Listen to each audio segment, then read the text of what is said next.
ఎంపికపై కాంగ్రెస్ కసరత్తు చేస్తోంది. దీనిలో భాగంగా ఇవాళ కాంగ్రెస్ సెంట్రల్ ఎలక్షన్ కమిటీ సమావేశం కానుంది. రెండో జాబితాపై చర్చించనుంది. చర్చల అనంతరం 100కు పైగా స్థానాలను ప్రకటించే అవకాశం ఉంది. కర్ణాటక, రాజస్థాన్, ఛత్తీస్గఢ్, హర్యానా, తమిళనాడు ఇతర రాష్ట్రాల అభ్యర్థులను ఖరారు చేసే అవకాశం ఉంది. అలాగే ఇందులో తెలంగాణ నుంచి మరో 6 స్థానాలను వెల్లడించే ఛాన్స్ ఉన్నట్లు తెలుస్తోంది. మొత్తం 13 స్థానాలపై ఫ్లాష్ సర్వేలు పూర్తి చేసినట్లు తెలుస్తోంది. అయితే కొత్తగా కాంగ్రెస్ పార్టీలోకి వచ్చిన వారికి సీట్లు ఇచ్చే విషయంలో హస్తం నేతలు పునరాలోచనలో పడ్డారు. తెలంగాణలో మాత్రం బీసీలకు మరో 3 స్థానాలు ఇవ్వాలని భావిస్తున్నట్లు తెలుస్తోంది.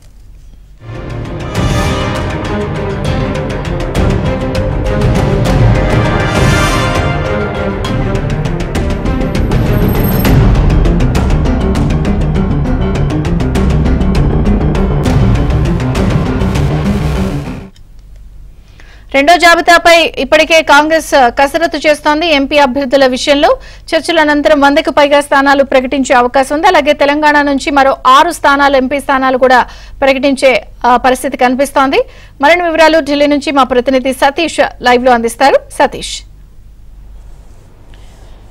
విజయ చంద్రిక, కాంగ్రెస్ సెంట్రల్ ఎన్నికల కమిటీ సమావేశం సాయంత్రం 6 గంటలకు ప్రారంభం కాబోతుంది. ఇప్పటికే 39 లోక్సభ స్థానాలకు సంబంధించిన మొదటి జాబితాను కూడా విడుదల చేశారు. ఇక తాజాగా మరికొన్ని రాష్ట్రాలపైన కూడా కసరత్తు పూర్తి చేయబోతున్నారు. కర్ణాటక, రాజస్థాన్, ఛత్తీస్గఢ్, ఢిల్లీ, హర్యానా, తమిళనాడు, మధ్యప్రదేశ్ లోక్సభ స్థానాలతో పాటుగా ఇటీవల ప్రకటించిన తెలంగాణలో 4 లోక్సభ స్థానాల్లోనూ ప్రకటించారు. మరో 13 స్థానాలు పెండింగ్లో ఉన్నాయి. ఇక ఈ రాష్ట్రాల్లో కసరత్తు పూర్తి చేసి సాయంత్రం కానీ రేపు ఉదయానికి కానీ మరో జాబితాను విడుదల చేసే అవకాశాలు చాలా స్పష్టంగా కనిపిస్తున్నాయి. దేశవ్యాప్తంగా మొదటి జాబితాలో 39 మందికి చోటు దక్కించారు. ఇక రెండో విడతలో అంతకు మించిన స్థానాలను విడుదల చేయాలని కూడా కాంగ్రెస్ కసరత్తు చేస్తుంది. అందులో భాగంగానే సాయంత్రం 6 గంటలకు ఒక సమావేశం జరగబోతుంది. ఈ సమావేశంలో దాదాపు తెలంగాణ రాష్ట్రానికి సంబంధించిన అంశంలో ప్రధానంగా 4 లోక్సభ స్థానాలకు ఇప్పటికే పూర్తి చేశారు. ఇక అత్యధిక స్థానాలను కూడా కసరత్తు చేయాల్సిందిగా ఇప్పటికే కూడా ఒక సర్వేను కూడా రాష్ట్ర ప్రభుత్వం సర్వేను కూడా నిర్వహించినట్టు తెలిసింది. కాంగ్రెస్ పార్టీ వెంటనే అభ్యర్థులను ప్రకటించి ముందుకు వెళ్తే బాగుంటుందని కూడా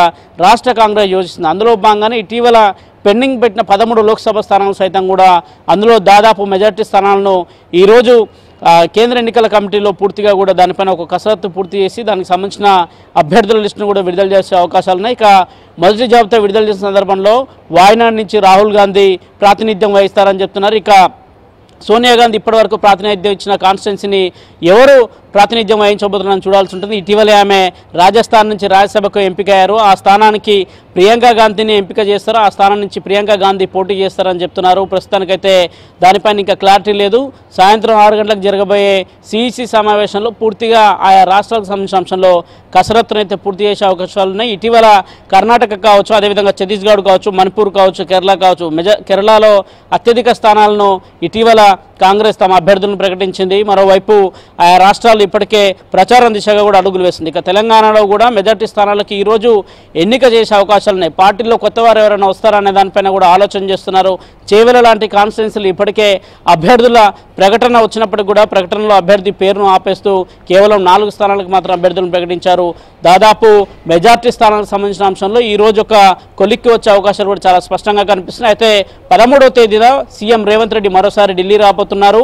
ఈరోజు మెజార్టీ స్థానాలపైన చర్చ జరిగితే 13వ తేదీన కూడా మరోసారి సిఈసి సమావేశాలు జరిగే అవకాశాలు కూడా చాలా స్పష్టంగా కనిపిస్తున్నాయి. అనంతరం 13వ తేదీన సీఎం రేవంత్ రెడ్డి అదేవిధంగా బట్టి విక్రమార్కు సిఈసి మెంబర్గా ఉన్న ఉత్తమ్ కుమార్ రెడ్డి సమావేశానికి కూడా హాజరు కాబోతున్నారు. 13వ తేదీ జరగబోయే సమావేశంలో తదుపరి మొత్తం జాబితాకు సంబంధించిన అంశంలో కూడా క్లారిటీ రాబోతుంది. ఇప్పటి వరకు ప్రకటించిన లిస్టు చూసుకుంటే అటు మహబూబ్ నగర్ కావచ్చు, మహిబాద్ కావచ్చు, అదేవిధంగా మరో 2 స్థానాలను ప్రకటించారు. కానీ పెద్దపల్లి లాంటి కాన్స్టిట్యున్సీలు ఉన్నాయి. ఖమ్మం, నల్గొండ, భువనగిరి లాంటి కాన్స్టిట్యున్సీల్లో కూడా అభ్యర్థుల పోరు ఎక్కువగా ఉంది. మరోవైపు చేవలలో కూడా ఇప్పటికే పట్నం మహేందర్ రెడ్డి అదేవిధంగా ఆయన సతీమణైన సునీతారెడ్డిని జాయిన్ చేసుకున్నప్పుడు కూడా మొదటి లిస్టులో అందరూ తమ పేరు ఉంటుందని భావించారు. కానీ సడన్గా ఒకసారి లిస్టులో పేరు ఆగిపోవడం చూస్తుంటే ఖచ్చితంగా అక్కడ బలమైన అభ్యర్థిని దించే యోచనలో కూడా కాంగ్రెస్ ఆలోచిస్తున్నట్టు తెలుస్తుంది. అక్కడ ఎవరు వస్తారు, పార్టీలోకి ఎవరిని ఆహ్వానించారనేది కూడా మరో 2 రోజుల్లో స్పష్టత రాబోతుంది. 13వ తేదీన జరిగే సమావేశానికి రేవంత్ రెడ్డి స్వయంగా సిఈసి సమావేశానికి మరోసారి హాజరు కాబోతారు. ఖచ్చితంగా